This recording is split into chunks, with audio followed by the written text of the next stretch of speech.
Hey everybody, I'm just Q, and I'm back with some more Eternal Evolution.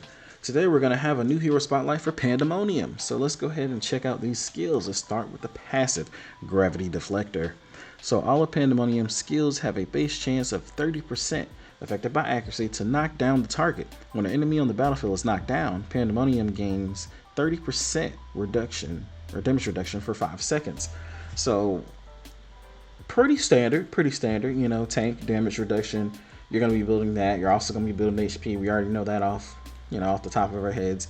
Now let's go ahead and read the talent effect. When an enemy is knocked down, Pandemonium gains melee resistance for 5 seconds, reducing all received melee damage by a percentage equal to her damage reduction, up to 70%. So, okay, that's pretty good. I mean, especially if you're thinking, what am I thinking? So if we're thinking like going against, say, like a Leo, or even some people who still use artists, some people who will go back to using artists even maybe after his rework. I mean, who knows? I mean, at least you have some melee damage reduction there. So some melee resistance, and then you have damage reduction up to 70%. So I mean, that's pretty cool. Pretty cool. So second skill, we have Searing Fist, which sounds pretty cool for the name. Pandemonium summons flames to his fist, then strikes the target violently, inflicting damage equal to 16% of max HP. Now, 16% is pretty big. The reason why I say that is because if we're building a tank here, we're already thinking we're trying to hit like 3 million HP. Like, we're trying to hit some big numbers on HP. So, I mean, come on. We're thinking 16%, even of a million. I mean, it's a pretty big number. So it's a lot of damage there. So 16% of max HP. So it's always max HP. So there we go. Talent effect for this one, the base chance of this skill being affected by Gravity Deflector is doubled. So if you remember from Gravity Deflector, there's a base 30% chance here. So you got 30% is double. So 60 for Searing Fist. Let's go into the third skill, Nuclear Magnetic Shock. The user generates a shockwave inflicting damage equal to 7% of max HP to all enemies around them. This skill cannot crit. Okay, understandable. Talent effect, if the hit target is displaced, their current skill is interrupted. Now, I mean, if the target is displaced, I mean, so you could go with, obviously, Nord and Pandemonium already seems like a really good kind of combination to, interrupt skills. So now you have like the combination between the two being an interruption. So this seems like something that'll be very, very viable if you can build enough HP on them, and of course your healer, your Maserati can still keep him alive, or if you don't have too many assassins to go against, because we have a decent amount of assassins to go against in PvP or PvE for that matter, then what happen is they'll just go for your backline anyway. So it just seems like something that's pretty cool if you want to interrupt someone's skills. Maybe if you start with an energy set, and off rip maybe interrupt an assassin, maybe, who knows, you can burn them straight down. I mean, there's some good possibilities to it. So let's go into the next one. So we're going to the ultimate, Defensive Thump. Okay, Pandemonium slams the ground, inflicting damage equal to 16% of max HP to all enemies within a straight line. Then enters Nuclear Magnetic Barrier mode. Launch a nuclear magnetic shock every half second for a total of 4 times, inflicting 70% of base skill damage. A single enemy target can be affected by 1 instance of nuclear magnetic shock every half second. Okay, so the only thing I'll say I'm not getting is for here it says inflicting 70% of base skill damage. So would that just be by default 70% of, I mean, it couldn't be 70% of health, because I mean, you're going to build a crazy amount of health. I don't know. I'm curious as to what that would be, 70% of base skill damage. I mean, because most skills here, you have of HP, and then this is just a passive. So for knockdown, I don't know. I would think 70% of health, but that's the only thing I'm not understanding, if I'm being completely honest with you.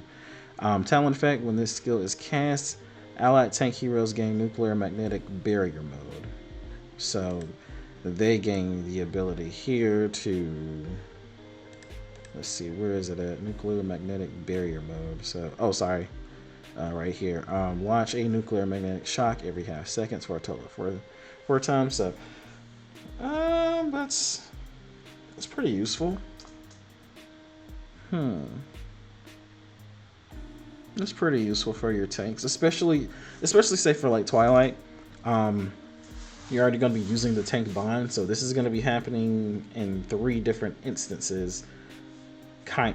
Essentially, if you're using max tank bond.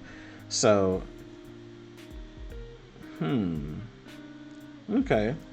So I mean, I guess what I'm thinking overall here is I mean, Pandemonium seems like a really good tank for, in terms of just if you want to push story and you need someone to soak in a lot of damage. Obviously, they've reworked the tank. What do I want to say? The tank class, kinda.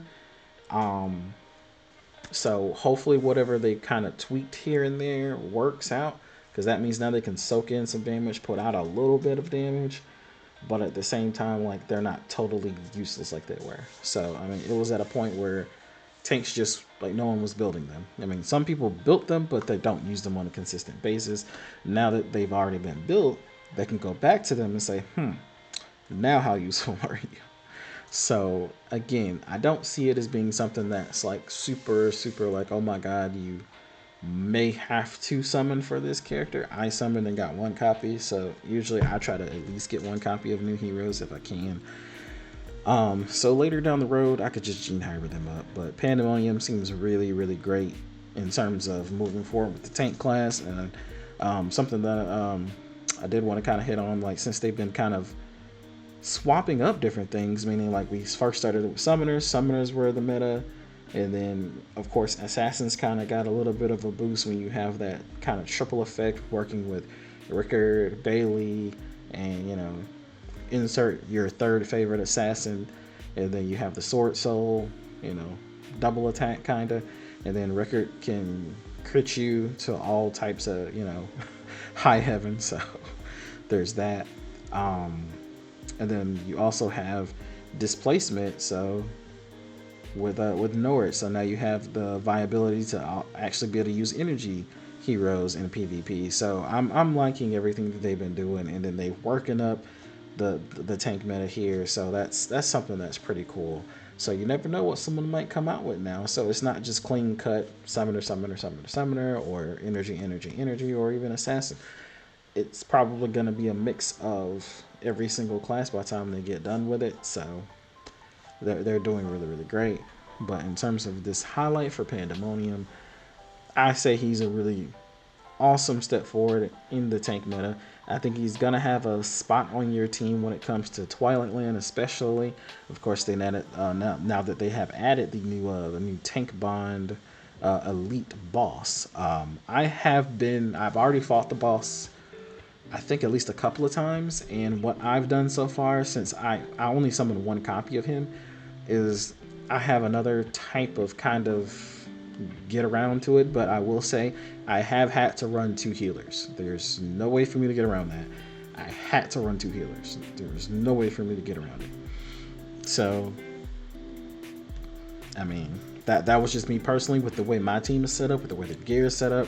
For other people, some people have run like a certain type of summoner group and they got by just fine. Some people have run summoner groups and their summoner team wasn't powerful enough to nuke down, you know, to keep people from getting, you know, just kind of bombarded with attacks. So, but it is definitely possible to do without Pandemonium. So another applause for the devs is they made him useful immediately, but they did not make him necessary. So he's not 100% necessary for you to go out and buy. He's not 100% necessary for you to have to go out and obtain, you know, spend 400 summons, even though you're just like, oh, I don't want to do it, but he's really good for Twilight. You don't need him in Twilight. Me personally, I would say, especially if you've already broken through your summit or your inherit, and it's now the summit level, you definitely shouldn't need it. Especially if you already gotten really close to beating Twilight, you'll be fine. You just gotta swap around your team a couple here and there. I mean, if you're an extreme speed runner, I understand. Go ahead and go grab them. It is what it is. But if you're not, and you're just like, they kind of jumped me to like 11, 12, and I know I can make it to 14, no problem. Just work it out, push out through the 15, do whatever you want to do, and then when 16 opens, you might have to take it a day at a time and just see what happens. But Pandemonium seems great to me. I want to thank you all for coming by and hanging out for this new hero spotlight for Pandemonium. As you know, when you're here, I want you to stay happy always. I will see you all in the next video. Peace.